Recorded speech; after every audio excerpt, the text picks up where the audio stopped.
Good evening, good Tuesday. Thanks for being here on the 12th. And man, what a brutal, blustery, cold, bold day it's been weather-wise. I think I'll use that term one more time tonight, at least in one of the reports that we have.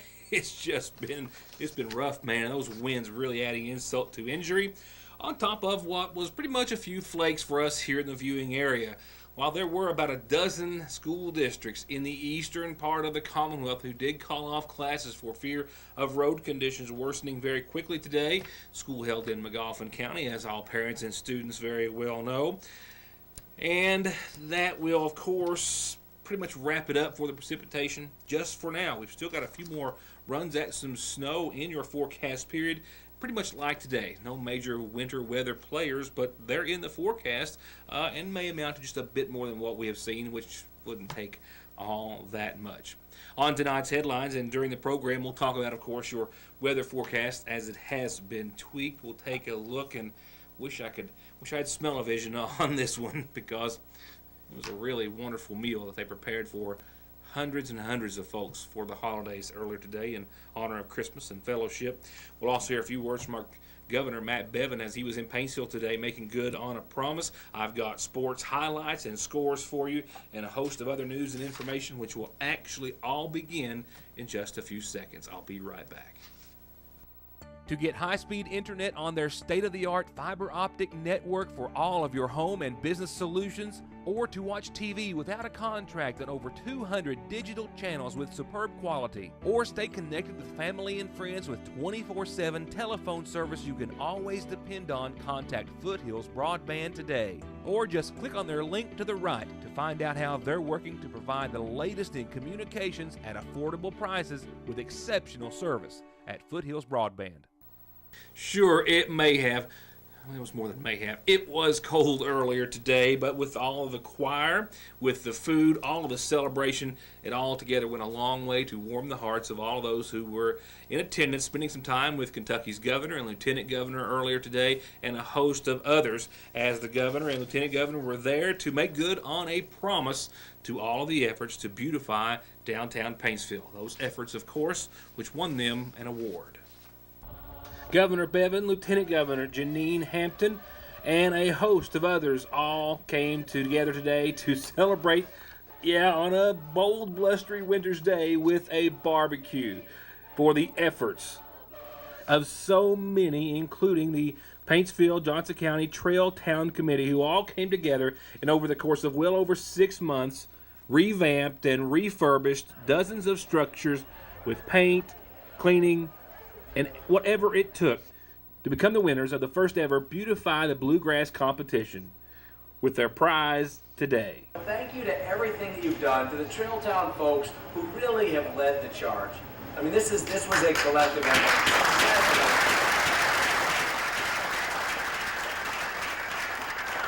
A little bit of pride goes a long, long way. It really does. And the dignity and the self-respect that comes from doing a job and doing it well, it is, as I said in there, it's contagious. And you start to see people wanting to get engaged and people wanting to do more and more.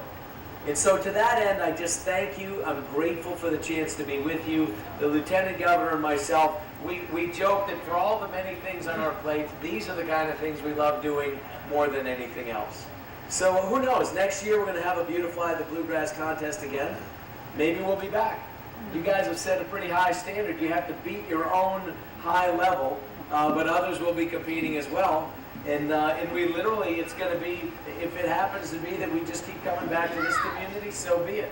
But we look forward to next year celebrating again somewhere in Kentucky and continue to just take this pride in your community. And after the thaw, I'm sure many will do just that. And it was festive all the way around. The choir sang Happy Birthday to the governor's son. The Trailtown Committee received Christmas ornaments for the governor, a memento of the occasion. And everyone celebrated in the hard work that has forever changed more than just the landscape of the city of Paintsville. Another feast-related story for you, this one on a holiday note in just a few moments. While that's getting ready, here's tonight's McGoffin Farm Bureau Community Calendar. Where there's a lot coming up. The McGoffin County Cattle Association invites you to their annual Christmas Gala. That is this Thursday at the high school. That's at 6 o'clock that evening. All sorts of, I believe, music of the season. Tickets are $12. They have, they also have a chili dinner with a hot fudge cake. Kids 5 and under get in free. A community blood drive is coming up this Saturday, and around the holidays, one of the most important times you can give. To do so, stop by the Sangersville IGA. The Kentucky Blood Center Bloodmobile will be there from 10 till 2 this Saturday. Everyone who donates gets more than just the satisfaction out of saving a life or 3, but a $10 Amazon gift card as well. And the McGoffin Board of ASAP, Kentucky ASAP, has their quarterly meeting coming up this Monday at noon. That's the McGoffin County Health Department. Refreshments to be served, and the public is invited to attend and get behind their efforts at the McGoffin County Local Board for Kentucky ASAP quarterly meeting Monday at noon. 4-H is having their holiday fun day a week from today, next Tuesday, 10 till 2 at the Extension Office. This is for McGoffin County students in 4th, 5th, and 6th grades. A day of holiday day camp. Lots of reindeer games, crafts, and fun. Parents, if you need to know more, call them at 349-3216. That is next Tuesday, the 19th. Backing up just a bit, don't forget about the Small Business Bazaar at the Sangersville Renaissance Center, hosted by South McGoffin Fire Department. That is this Saturday, 10 in the morning till 4. They'll have vendors, they'll have gifts, ornaments. You can take care of everyone on your Christmas list. They'll have something to eat as well. It's a great opportunity to see and shop with several local vendors and craftsmen, Pampered Chef, Rata 31, Paparazzi, Mary Kay, LuLaRoe. The list goes on and on and on and on. And you can still support, but hurry if you can. The 4th annual Sangersville Funeral Home Toy Drive. Please drop off any new unwrapped toy any time you can, as quickly as possible. Christmas is just around the corner. It's their 4th year of supporting the kids of McGoffin County with your help through this event. You can drop your donation by the Sangersville Funeral Home. Drop your announcement off here at the studio, birthdays and anniversaries too, or send them to me any way you like. All you do is tell me, and I'll tell everyone else about it. Birthdays, anniversaries, or for your church group or organization like you just heard. And just earlier this afternoon, going on to obituary listings brought to you by the McGoffin County Funeral Home, we heard of the passing of Price Sumi, 53 of Sangersville, who passed away on today's date, the husband of Leona Sumi, who survives. Arrangements are being made in Price's honor at this time and will be announced soon by the McGoffin County Funeral Home. 53 years of Sangersville. Price passed away earlier today. I'll be right back.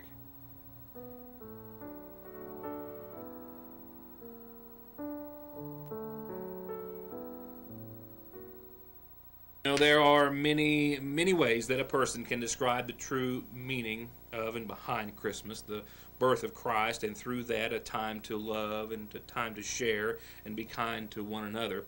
And a perfect example of all of that, today's Christmas celebration feast in Sangersville at the Lloyd M. Hall Community Center.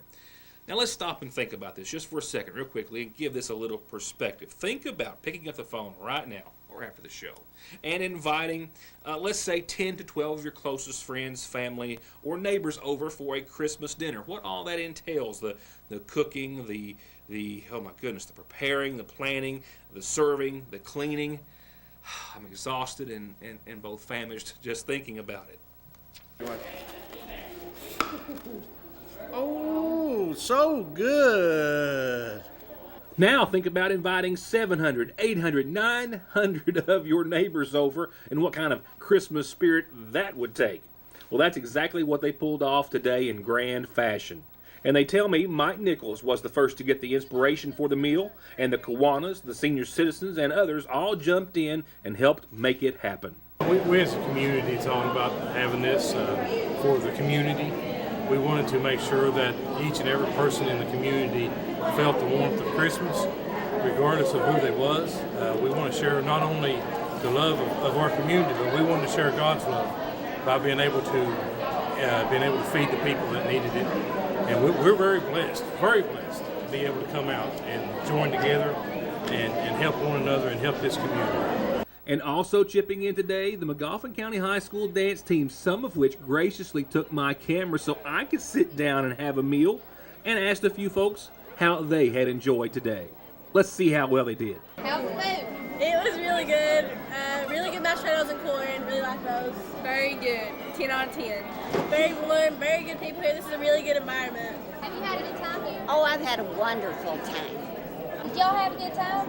Yes. Yes. We've enjoyed this. This is just a way to celebrate the Christmas season, come together with good fellowship, good entertainment, and just a good time. A great time. Yes. And no, I wasn't hoping just a little bit that Mike might spill the beans on camera, because everyone was in such a wonderful Christmas spirit. Do what? Don't you even start with that camera. You want to slaughter mashed potatoes on it? Sorry, how many are you? What? Ho, ho, ho. We wanted to make sure that everybody in the community enjoyed a good meal and good fellowship and see what Kiwanis is all about. Kiwanis is a giving organization. We believe in helping the young children, and we spend our money on the young children of McGoffin County. And by the early numbers, with still an hour to go today, it had already been deemed a joyful success. We are overwhelmed with the response that we've had today. We have a rough tally of the number of people we served, and that is 492 that were present, and we know that we have sent more than 200 to-go plates. So we have served probably more than 600 people.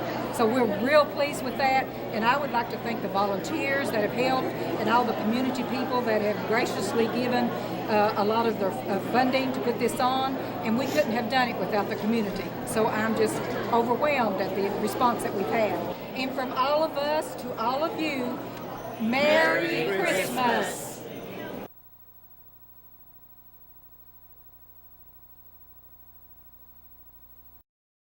Are you looking to visit or come home to Sagersville to relax, reconnect, or maybe ride the Dawkins Trail? Then you have to stay in our luxurious lofts over downtown that comfortably and conveniently accommodate parties of 1 to 10 with king beds, beautiful decor and furnishings, and walls adorned with the city's history.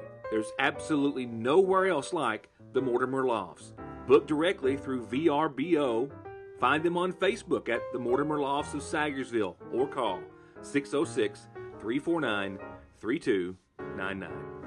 Time to talk about sports, and in doing so, we'll take you to last night's game. The boys of McGoffin County hosting the Lawrence County Bulldogs. Hornets down 5, 11-16 at the end of the first. Here's Isaiah Salyer with a big three he pulls up for McGoffin County to get within 2 at the end of the first half. And still trailing by 2 halfway through the third quarter, Lawrence County starts to pour it on. Until Logan Lovely with the rebound, the putback, and the foul for a trifecta. But Lawrence County pushed their lead out to 9 in the third quarter and out to 9 again in the fourth until Morgan Howard with the assist to Brady Whitaker. Then Howard through traffic and through the net. Here's Lovely with the rebound, Whitaker on the move, and he puts this move on Lawrence County. It's 46-49. But the Bulldogs wouldn't let the Hornets get any closer than that. They held them at bay by about 4 points throughout much of the fourth quarter. And with some fouls down the line as McGoffin County's running out of time, Lawrence County will take the win by 10, 65-55, giving the Bulldogs their third win of the season with 3 losses.